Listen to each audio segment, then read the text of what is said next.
right, let's talk about some health promotion and malignancy. I just have about 7 slides here, so we'll kind of whip through these. Health promotion, environmental factors. So we know more sun exposure, more irritants, more allergens, radiation. That would obviously be bad, right? So you can see UVA and UVB rays, UVC, what those effects are. Obviously, UVC does not reach Earth, so but as if the atmosphere goes to pot, we might have a new worry. But what do we do in this? If you look at these factors, this is really health promotion for all conditions, right? You want good hygiene, well, especially hygiene for the skin, but exercise, rest, sleep, nutrition. So our skin depends on certain vitamins.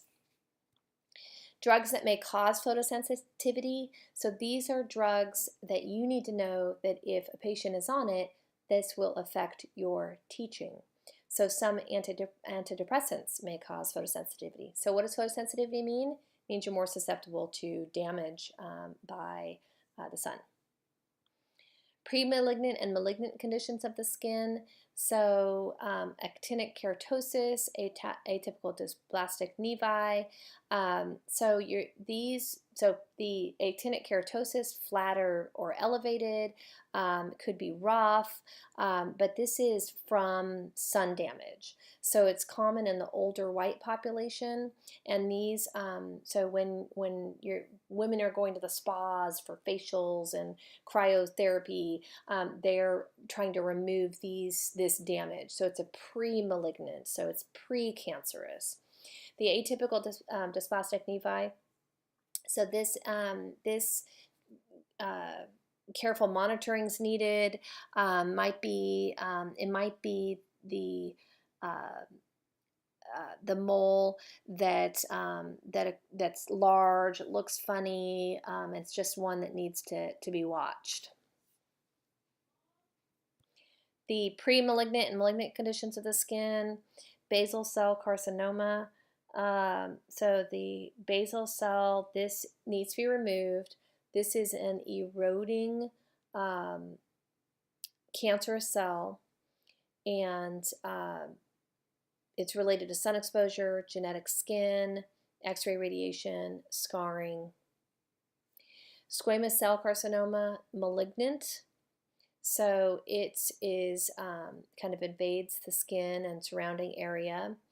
It might be thin and scaly at first, but then starts to ulcerate into the skin. It's most common on sun-exposed areas such as the face and hands.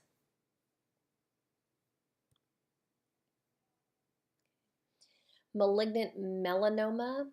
So the malignant melanoma is a neoplastic growth. This is the common sites are on males in back and chest, in females legs and back. This is one that can metastasize. So this is one that surgical excision, if it metastasizes the lymph nodes, and they take a huge amount of the skin off of the area. Like when we talked about borders in cancer, when we talk about removing an area, there's a specific amount of depth, according to the literature, that tells us how much we need to remove. Cutaneous T-cell lymphoma, so it's originated in the skin. This is slowly progressing disease. It can involve 3 stages. It starts as a patch, then it moves to plaque, and then tumor. So the treatments are for controlling the skin. So we know that the skin regenerates quickly, right?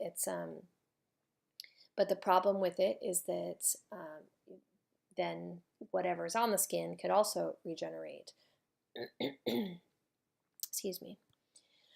This is just a slide of the ABCs, Ds of malignant melanoma. So you're looking at A for asymmetry, B for the border irregularity, You're looking at color, so if it varies in color.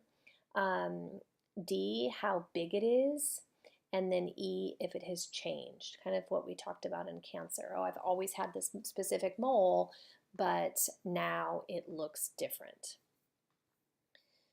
And again, the more you can encourage your patient and educate your patients on how something looks, the better off they'll be.